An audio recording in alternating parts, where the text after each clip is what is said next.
to Jaipur National University. I am CS Poonam Tomar and the subject is Business Organization, SBM Silas. और इसमें आज हम पढ़ने वाले हैं बिजनेस ऑर्गेनाइजेशन होता क्या है। बिजनेस ऑर्गेनाइजेशन पढ़ने से पहले आपको दोनों शब्दों को तोड़ना पड़ेगा। You have to break those thing. First business and other is organisation. What do you mean by business? Business क्या होता है? बिजनेस एक एक्टिविटी है जिसे जनरली ये माना जाता है कि प्रॉफिट अर्न करने के लिए बनाई जाती है। यानी आप बिजनेस कर रहे हो क्योंकि आपको प्रॉफिट कमाना है। But the thing is business is not limited to the profit. तो हम इस सब्जेक्ट में यही पढ़ने वाले हैं कि बिजनेस क्या होता है, ऑर्गेनाइजेशन क्या होती है और ओवरऑल बिजनेस ऑर्गेनाइजेशन कैसे होना चाहिए। ठीक है, तो बिजनेस के बारे में जनरल जो बात कही जाती है वो ये है कि बिजनेस क्या है। एक अर्निंग प्रॉफिट अर्निंग एक एक्टिविटी है जिसे सब लोग मिलकर करते हैं जिससे कि वो क्या कर सके, अपने लिए प्रॉफिट अर्न कर सके। बट द थिंग इज, क्या सिर्फ इतनी सी बात ही बिजनेस को बिजनेस बनाती है? तो हम आपको इसमें बताने जाएंगे कि बिजनेस की एक्चुअल जो डेफिनेशन है वो क्या है। बिजनेस, सबसे पहले business is an economic activity. What do you mean bye economic activity? इसका मतलब आप कुछ कर रहे हैं। क्या कर सकते हैं? प्रोडक्शन कर सकते हैं, सर्विसेज दे सकते हैं। प्रोडक्शन में भी आप एक्सचेंज ऑफ गुड्स कर सकते हैं, एक्सचेंज ऑफ सर्विसेज कर सकते हैं विद द मेन पर्पस। अब यहाँ पे आपकी दूसरी बात आती है, क्या आपको क्या चाहिए? प्रॉफिट। तो आपका मकसद क्या है? प्रॉफिट अर्न करना। लेकिन ये सारी चीजें एक कस्टमर को क्यों चाहिए? क्योंकि उसकी जरूरत है। तो बिजनेस आपका तब तक रन नहीं हो पाएगा जब तक कि आप कंज्यूमर की जरूरत, आप उसकी नीड्स को नहीं समझ सकते। ठीक है, तो बिजनेस में तीनों चीजों का होना जरूरी है। First one is there must be an activity include goods और services both. And the second thing is कि आपका इसमें क्या होना चाहिए? अर्निंग प्रॉफिट अर्न करने का मकसद होना चाहिए। And the third thing is कि वो चीज लोगों को चाहिए, यानी उनकी नीड्स होनी चाहिए। ठीक, नाउ हम बात करते हैं बिजनेस का कैरेक्टर कैसा होता है। तो हम जब बात करते हैं तो बिजनेस का कैरेक्टर कैसा होता है, तो हम ये कहते हैं बिजनेस क्या है? जस्ट गुड्स और सर्विसेज? नो, सिर्फ गुड्स और सर्विसेज नहीं है, लेकिन इसके अलावा एक सबसे बड़ी चीज होती है, वो है इन्वेस्टमेंट। ठीक है, जब हम बात करते हैं इन्वेस्टमेंट की, तो इन्वेस्टमेंट के लिए आपके पास बहुत सारे ऑप्शंस हैं। आप कैपिटल बहुत सारी जगह से ला सकते हैं, आप बैंक लोन ले सकते हैं, आप अपने कैपिटल खुद लगा सकते हैं। तो हम बिजनेस ऑर्गेनाइजेशन में जो पढ़ने वाले हैं वो ये है कि हम बिजनेस को चलाएंगे कैसे, बिजनेस को ऑर्गेनाइज्ड वे में चलाएंगे कैसे।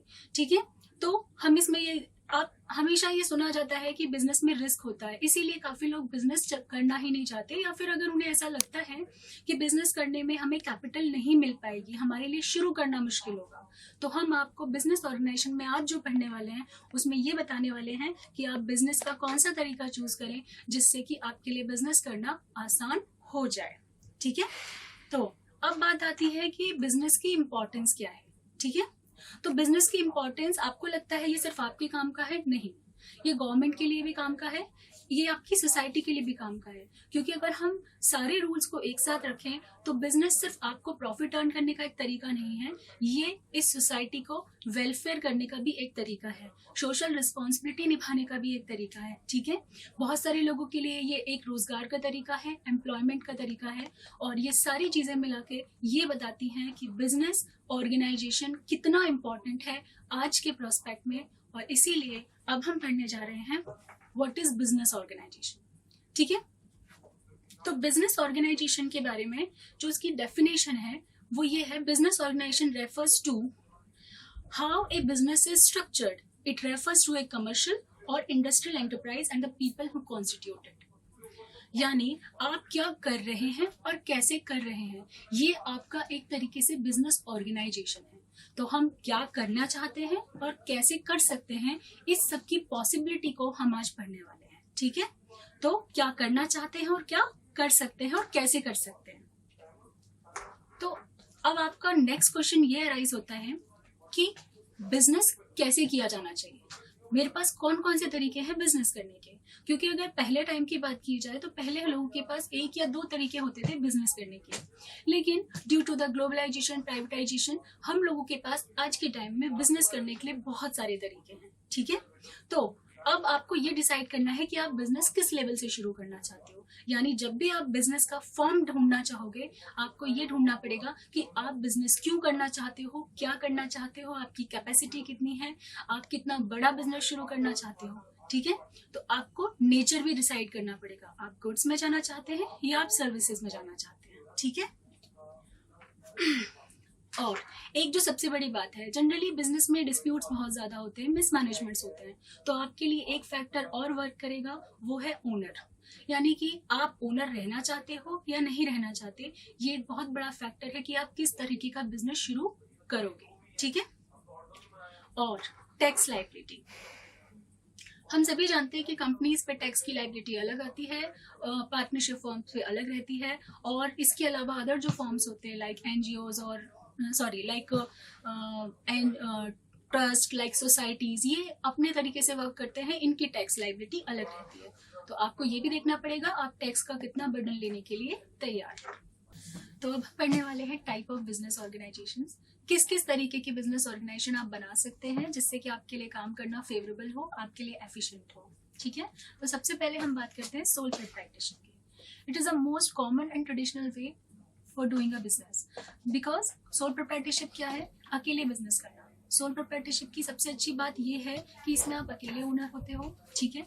आप इसमें किसी को अपना पार्टनर नहीं बनाते, आपका जो भी कैपिटल रहेगा वो आपको खुद इन्वेस्ट करना पड़ेगा, आपका जो भी ओनरशिप रहेगी वो आपके अकेले की रहेगी, कोई आपके डिसीजंस में इंटरफेयर नहीं करेगा, ठीक है। और सबसे बड़ी बात यह है कि इसमें आपको किसी से कुछ पूछने की, जानने की जरूरत है भी नहीं। तो जनरली क्या होता है, sole proprietorship is the most common way to do the business.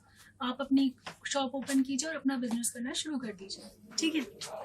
लेकिन जहाँ किसी चीज के फायदे होते हैं वहाँ नुकसान भी होते हैं। तो सोल प्रोप्राइटरशिप का जो सबसे बड़ा नुकसान है वो ये है the unlimited liability. In case कभी बिजनेस को लॉस होता है और ऑर्गेनाइजेशन डिफॉल्ट में जाती है तो अनलिमिटेड लायबिलिटी हो जाती है ओनर की, यानी कि ओनर को अपनी पर्सनल प्रॉपर्टीज को बेचकर भी अपने सारे लॉसेस को कवर करना पड़ेगा, ठीक है। और सबसे बड़ी बात यह है कि चूंकि जब सारा प्रॉफिट आपका था तो सारे लॉसेस भी आपके होंगे, कोई आपको शेयरिंग के लिए नहीं आएगा, ठीक है।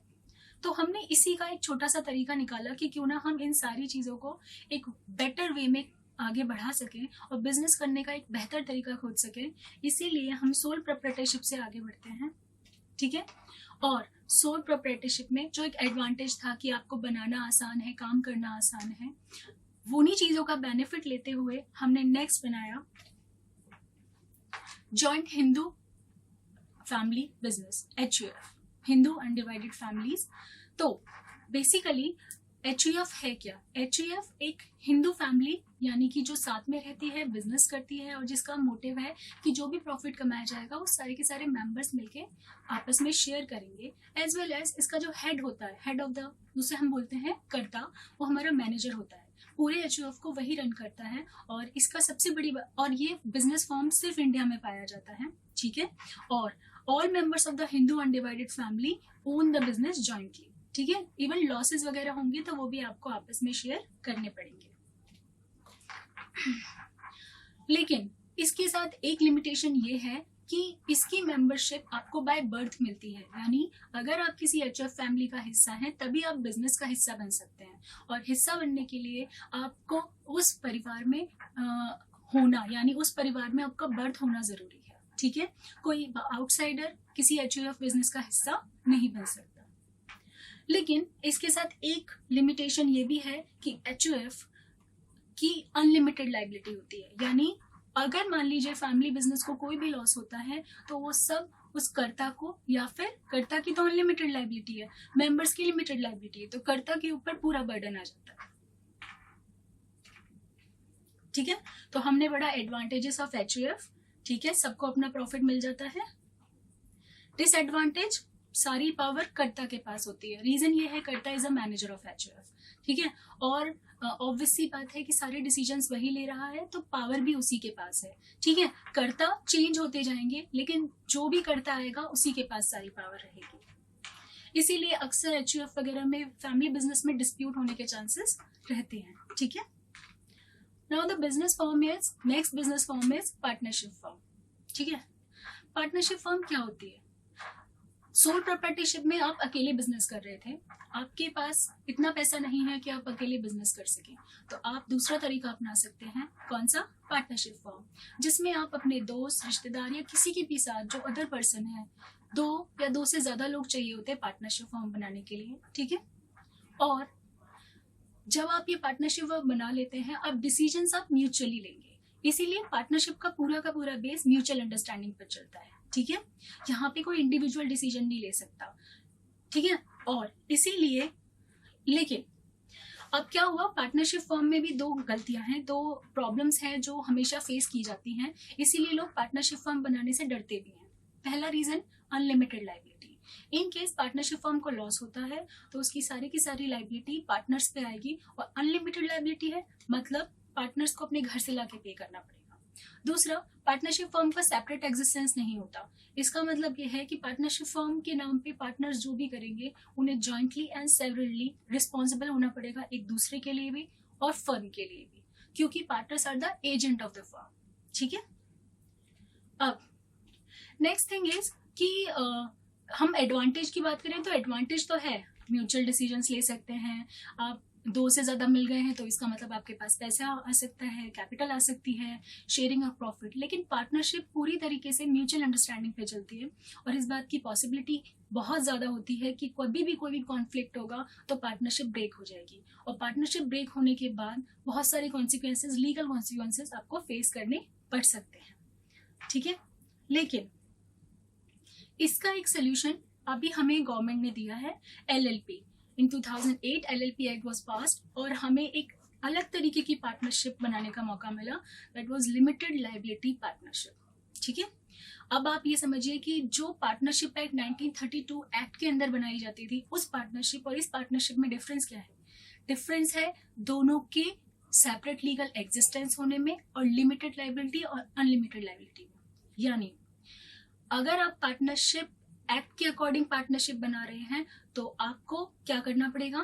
आपको अनलिमिटेड लायबिलिटी भी बियर करनी पड़ेगी और फर्म का सेपरेट एग्जिस्टेंस नहीं होगा। लेकिन अगर आप LLP बना लेते हैं तो फर्म का अपना नाम होगा, अपनी पहचान होगी, own identity, and the thing is partners की लायबिलिटी लिमिटेड हो जाएगी। तो आपके पास दो तरीके हैं, या तो आप जनरल पार्टनरशिप बना लीजिए या फिर आप LLP बना लीजिए। बस ये है कि जहां पार्टनरशिप नॉर्मल अगर आप बनाते थे तो उसमें आपका खर्चा कुछ नहीं होता था, क्योंकि पार्टनरशिप को रजिस्टर करवाना जरूरी नहीं होता था। बट अगर हम बात करें LLP की, तो LLP को आपको रजिस्टर करवाना जरूरी है, और रजिस्टर कराए बिना आप ये काम नहीं कर सकते, तो आपका फॉर्मेशन वगैरह का एक्सपेंसेस बढ़ जाते हैं, साथ ही साथ थोड़े बहुत कंप्लाइंस आ जाते हैं जो कि आपको पूरे करने पड़ेंगे। Next one is company. Company, हम लोग जब भी बात करते हैं तो हमारे दिमाग में सबसे ज्यादा इमेजेस आती हैं बड़ी बड़ी कंपनीज की, विप्रो, इन्फोसिस, टाटा, रिलायंस एंड ऑल। लेकिन ऐसा नहीं है, कंपनियां बहुत छोटी छोटी भी होती है जिन्हें बड़े स्टार्टिंग लेवल से शुरू किया जाता है, धीरे धीरे करके वो एक बड़ा रूप लेते हैं, private company, public company, and then हम लोग उन्हें लिस्टेड कंपनीज जैसी बड़ी बन जाती हैं, हम उन्हें जानने लगते हैं, अरे वाह, टाटा, रिलायंस एंड ऑल। तो व्हाट इज कंपनी? तो कंपनी भी एक एसोसिएशन है, यानी वॉलेंट्री एसोसिएशन। फोर्सेबल नहीं है, वॉलेंट्री है। वॉलेंट्री मतलब अपनी मर्जी से कुछ लोग एक कंपनी रजिस्टर करवाते हैं और कोशिश करते हैं कि साथ में काम करें, और उससे जो प्रॉफिट अर्न होगा वो हम शेयर करें। जो प्रॉफिट शेयर करते हैं उन्हें मेंबर्स कहते हैं, लेकिन कंपनी को चलाने के लिए हमें डायरेक्टर्स को अपॉइंट करना पड़ता है। ठीक है, तो कंपनी को रजिस्टर करवाने के बाद कुछ लोग मेंबर्स बनते हैं, कुछ लोग डायरेक्टर्स बनते हैं, और जो मेंबर होता है वो कंपनी में पैसा लगाता है, जो डायरेक्टर होता है वो कंपनी को मैनेज करता है।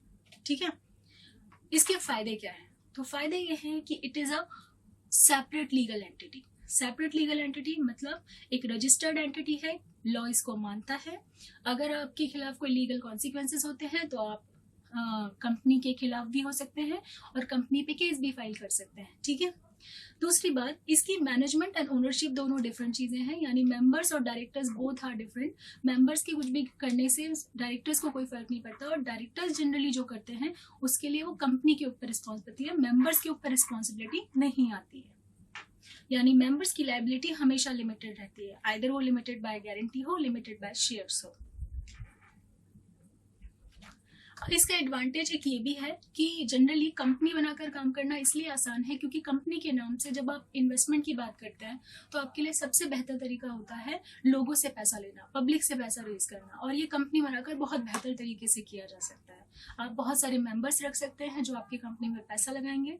ठीक है, और लेकिन इसके साथ दो तीन चीजें हैं जो इसका डिसएडवांटेज भी है। एक ये कि इसे बनाने में आपको बहुत सारे कंप्लाइंस करने पड़ते हैं, बहुत सारा पैसा खर्च करना पड़ता है। ज़्यादा भी नहीं, बट हाँ फिर भी काफ़ी एक्सपेंसेस होते हैं as compare to other business forms के। दूसरा, इसको बनाने के बाद इसको चलाने के लिए आपको एक्चुअली एफिशिएंट मैनेजमेंट चाहिए होता है। और सबसे बड़ी बात कि जो भी मेंबर्स इसमें पैसा लगा रहे हैं, आपको मेंबर्स को ये भरोसा दिलाना होता है कि वो आपकी कंपनी में पैसा लगाने के बाद उनको नुकसान नहीं होगा, दे विल बी बेनिफिट। कंपनियां दो तरह की होती है बेसिकली, लेकिन इसमें अदर फॉर्म भी आया, जो लेटेस्ट ट्रेंड है वो भी मैं बताऊंगी। सबसे पहले है प्राइवेट कंपनी।